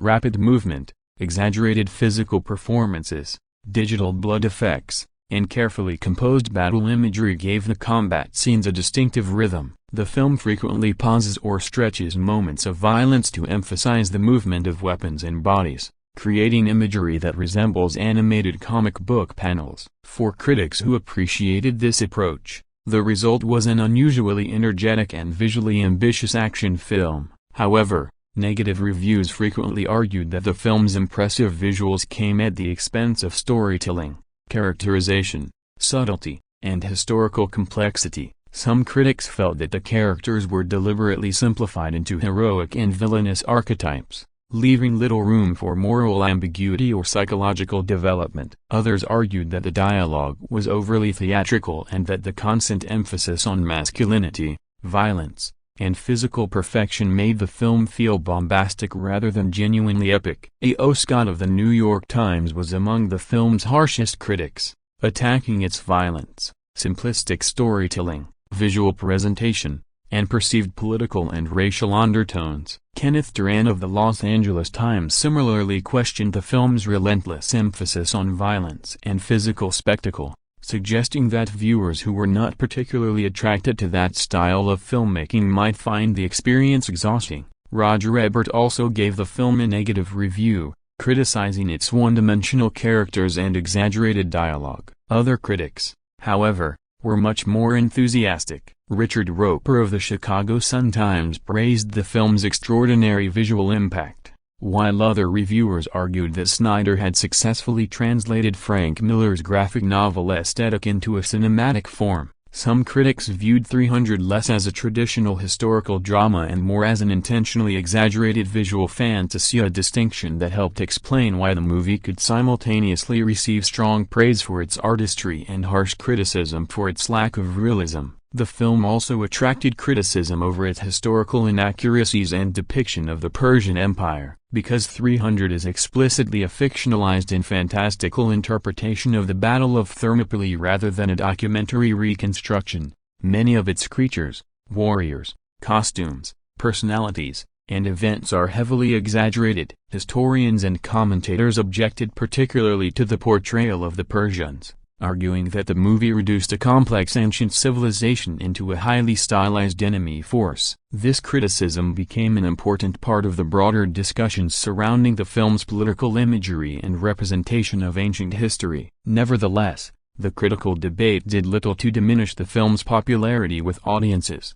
300 became an influential example of a movie whose commercial and cultural impact substantially exceeded its critical consensus. Its distinctive visual style, memorable lines, muscular performances, heavy musical score, and highly stylized battle sequences quickly became recognizable parts of popular culture. The film's reception ultimately demonstrated a clear divide. Critics were often divided over its narrative simplicity and historical liberties, while audiences were much more willing to embrace it as a visually spectacular, adrenaline-driven cinematic experience. In the end, 300 can best be described as a film that succeeded primarily through style, spectacle, atmosphere, and audience engagement. Its critical scores remained mixed rather than universally acclaimed, but its strong cinema score and much higher audience response demonstrated that the movie connected powerfully with mainstream viewers. The combination of Zack Snyder's direction, Gerard Butler's commanding portrayal of Leonidas, Frank Miller's striking source material, Tyler Bates' intense musical score, and the film's groundbreaking visual approach helped turn 300 into one of the most recognizable action films of its era. One Brian Eggert's review presents a strongly negative assessment of 300, while acknowledging that Zack Snyder's adaptation possesses considerable visual ambition. The review begins by recognizing the film's connection to Frank Miller's graphic novel and its interpretation of the Battle of Thermopylae, in which the legendary 300 Spartans defend a narrow mountain pass against a vastly larger Persian force. According to Eggert, the movie deliberately operates according to the visual and narrative logic of a comic book rather than conventional historical cinema. The environments are highly exaggerated, the landscapes are fantastical, and the characters inhabit a world where reality is continually distorted. Snyder filmed the movie almost entirely against blue screens, allowing computer-generated environments to create the film's enormous landscapes and stylized settings. Eggert acknowledges that this technique produces painterly and visually grand imagery, but argues that the impressive visuals are undermined by what he considers weak dialogue and an ineffective screenplay. A significant portion of the review examines the film's treatment of ancient Sparta and the liberties taken with history. Eggert notes that historical knowledge of Sparta is limited because the society was relatively secretive and isolated, leaving historians with incomplete evidence about its everyday customs and political structure. He argues that this historical uncertainty gave Frank Miller considerable freedom to construct his own fictional version of Sparta. In Eggert's interpretation, Miller uses that freedom to create an intensely masculine vision of Spartan society, emphasizing physical strength, warfare, aggression, independence, and male camaraderie. The reviewer does not object simply to the film's historical inaccuracies, recognizing that fictionalized historical cinema routinely changes details for dramatic purposes. Instead, his criticism focuses on what he considers the ideological implications behind those changes and the way the film uses its fictionalized Sparta to reinforce particular ideas about masculinity and gender. Eggert is particularly critical of the portrayal of women in the film, especially Queen Gorgo, played by Lena Headey. He argues that the movie presents Spartan women as strong and proud on the surface while simultaneously placing them in vulnerable positions within the story. His review contrasts the film's depiction with historical evidence suggesting that women in ancient Sparta possessed comparatively significant social and economic power, including ownership of property and influence within the political structure. Eggert therefore sees the film's treatment of Gorgo as a major missed opportunity. Rather than allowing her character to consistently represent the strength associated with Spartan women, he argues that the screenplay subjects her to humiliation and victimization as part of its political storyline. From his perspective, this weakens the character and contradicts the film's broader celebration of Spartan strength. The review also examines the movie's representation of masculinity and sexuality. Eggert argues that 300 constructs its male characters as extremely aggressive, heterosexual, and war-oriented while simultaneously using imagery that, in his interpretation, creates homoerotic undertones between the Spartan warriors. He points to the physical appearance of the soldiers, their minimal clothing, their close physical interactions, and the highly stylized way they move together during battle. Eggert sees an apparent contradiction between the film's hostility toward homosexuality and the homoerotic visual language that he believes appears throughout its depiction of Spartan male camaraderie. Eggert extends this argument to King Xerxes, portrayed by Rodrigo Santoro. The reviewer interprets the character's extravagant appearance, mannerisms, makeup, and physical presentation as deliberately contrasting with the hyper-masculine Spartan warriors. He argues that the film uses Xerxes' appearance to position him as an exaggeratedly feminine or sexually ambiguous counterpart to Leonidas. Eggert focuses particularly on the confrontation between Leonidas and Xerxes, interpreting their physical interaction and Leonidas' reaction as containing an intentionally homoerotic dimension. Whether or not viewers agree with that interpretation, the review uses the scene as evidence for its broader argument that 300 contains complicated and sometimes contradictory ideas about masculinity, sexuality, and male power. Another major criticism concerns the film's political implications. Eggert argues that the movie's celebration of militarism, sacrifice, aggression, and immediate confrontation can be interpreted as carrying a strongly pro-war attitude. He suggests that, when viewed through a modern political lens,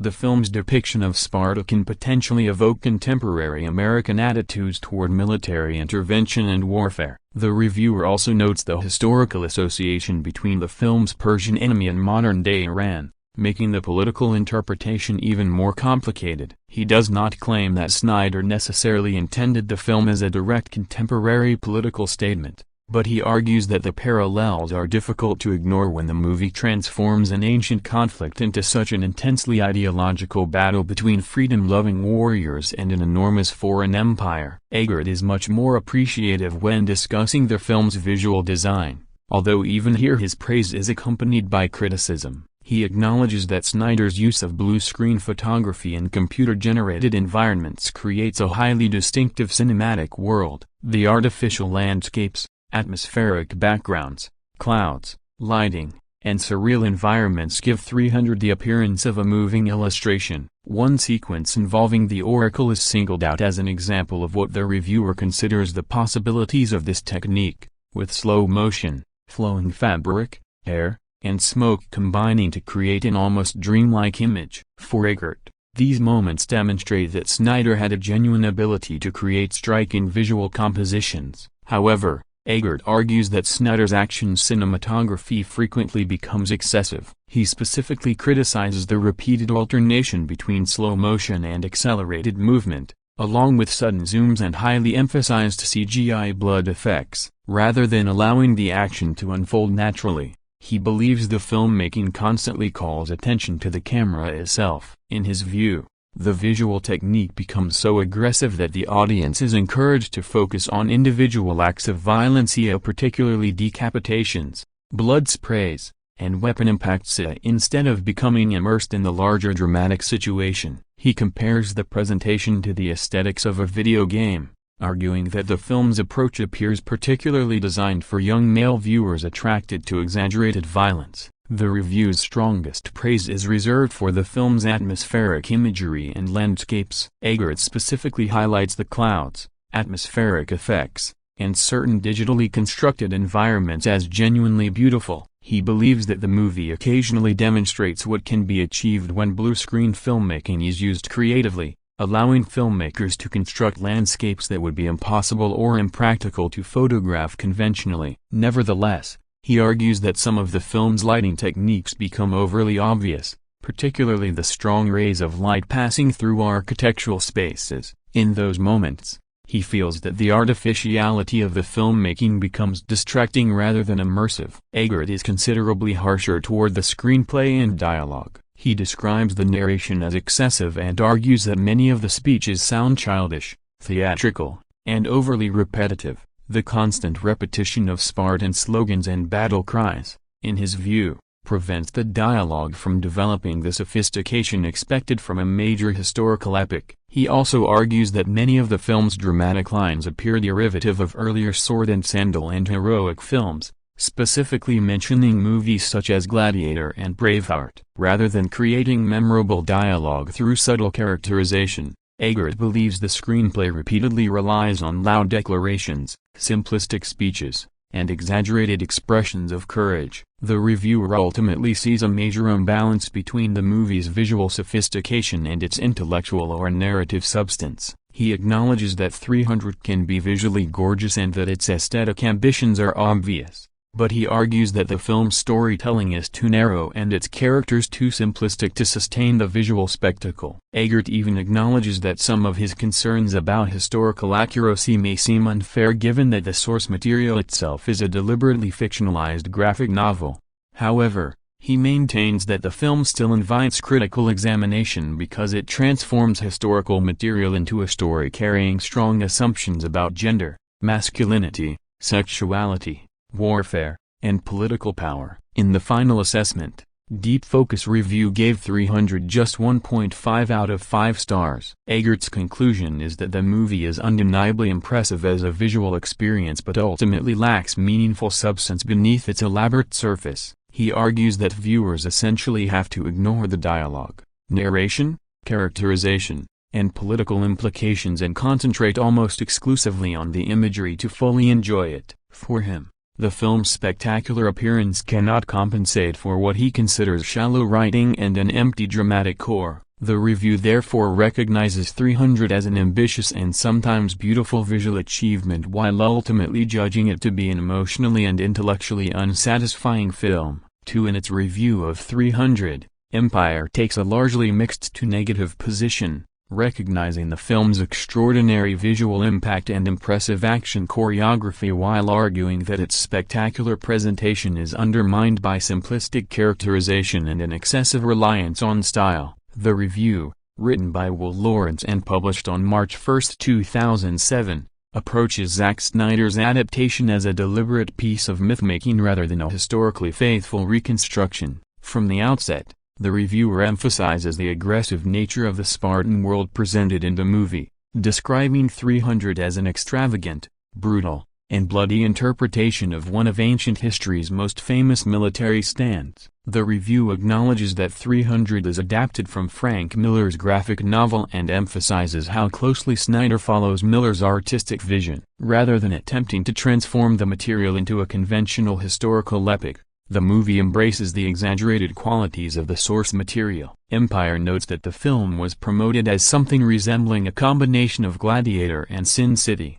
but argues that it is ultimately much closer to Miller's comic book world than to historical reality. The Battle of Thermopylae was a genuine event in 480 BC, but Snyder and Miller intentionally transformed the historical conflict into a larger-than-life legend filled with exaggerated warriors, monstrous enemies, fantastical creatures, and impossible feats of combat. One of the review's more important observations is that the historical inaccuracies are largely intentional. Empire points out that the original battle really did involve Spartan King Leonidas and approximately 300 Spartan hoplites defending the narrow pass at Thermopylae against an enormous Persian army. However, the film follows the tradition of epic storytelling rather than attempting to reproduce history precisely. The review discusses the famous estimates of the Persian army, noting that ancient historian Herodotus gave an enormous figure while modern scholars believe the actual Persian force was substantially smaller. Snyder and Miller nevertheless favor the more spectacular version because it makes the Spartan sacrifice appear even more extraordinary. The review therefore interprets 300 as a deliberate attempt to mythologize history. Rather than treating Thermopylae as a straightforward historical event,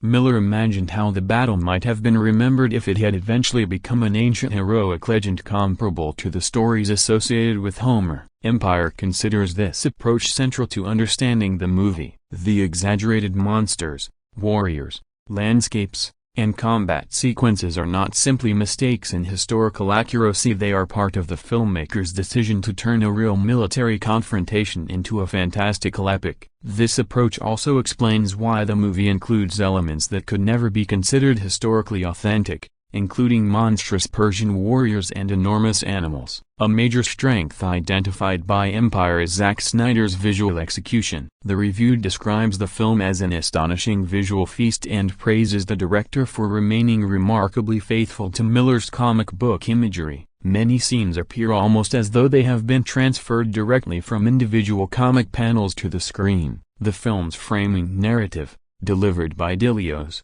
further strengthens this impression because the entire story feels like an oral legend being passed down from one generation to another. The reviewer argues that this mythological perspective is simultaneously responsible for many of the film's strengths and weaknesses. The Spartan warriors are among the elements most positively discussed in the review. Empire praises Gerard Butler and the rest of the cast for convincingly portraying the Spartans as an elite military unit. Their exaggerated physical appearance, minimal armor, shields, helmets, and weapons contribute to the movie's distinctive visual identity. Although the presentation is deliberately unrealistic, the reviewer acknowledges that the actors successfully communicate the toughness and physical discipline expected of a Spartan fighting force.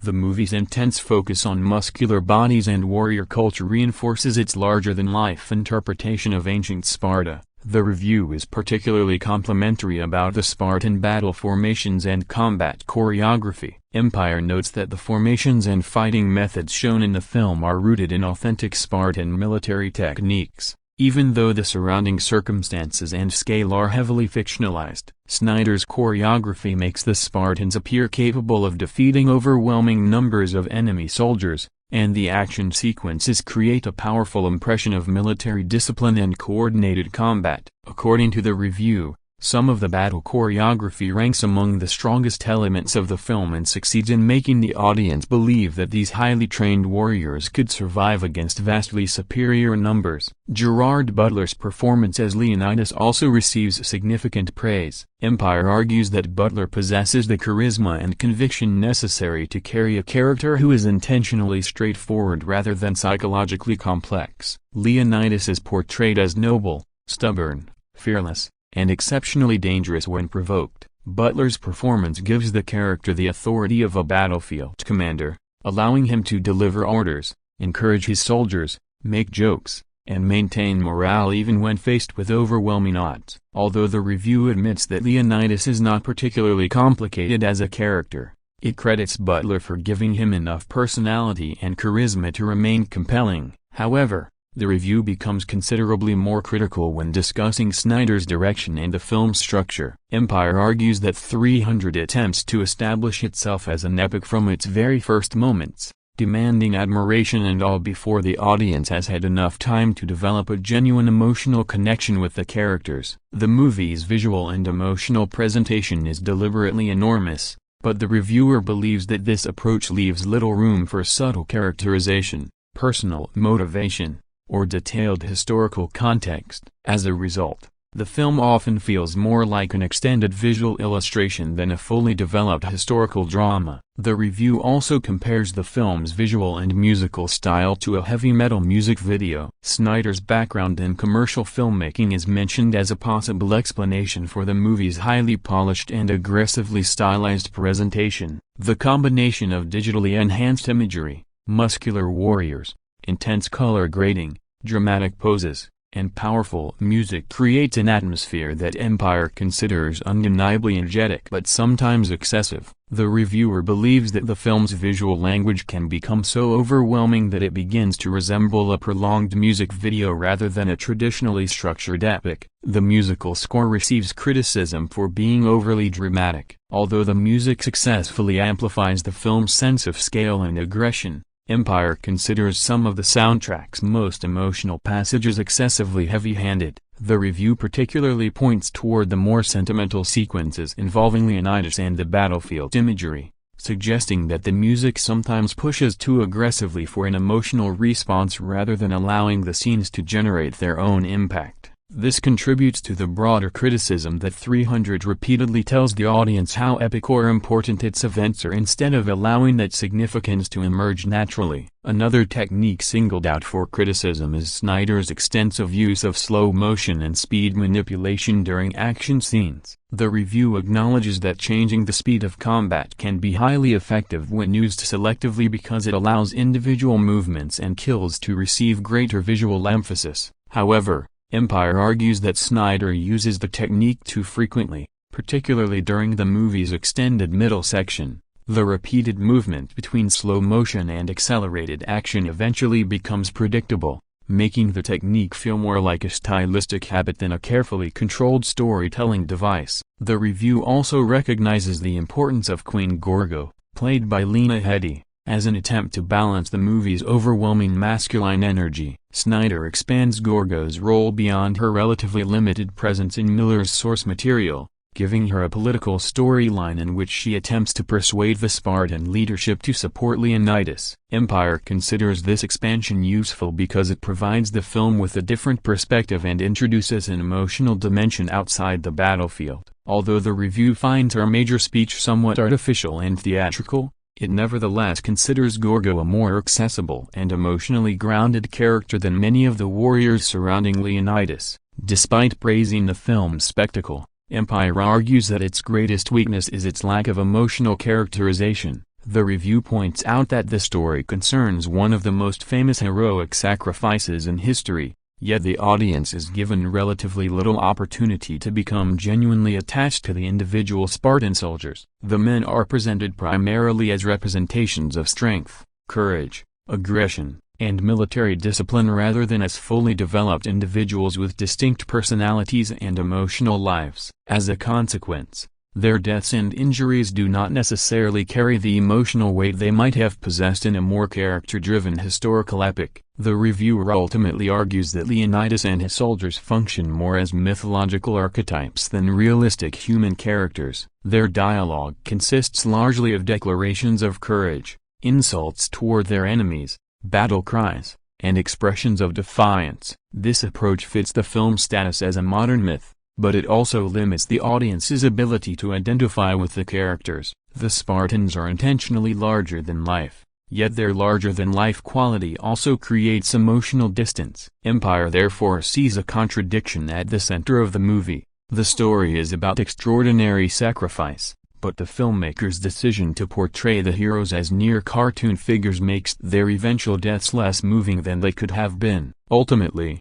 Empire views 300 as a film of enormous visual ambition but limited dramatic depth. Its battle choreography, stylized cinematography, graphic novel aesthetic, Gerard Butler's commanding performance, and commitment to Frank Miller's mythological vision are recognized as genuine strengths. At the same time, the review criticizes the excessive slow motion, overcooked music, simplistic characterization, bombastic direction, and lack of emotional connection. The final judgment is that 300 is visually stunning and aggressively entertaining but ultimately shallow, offering an enormous amount of style while providing comparatively little substance beneath that surface.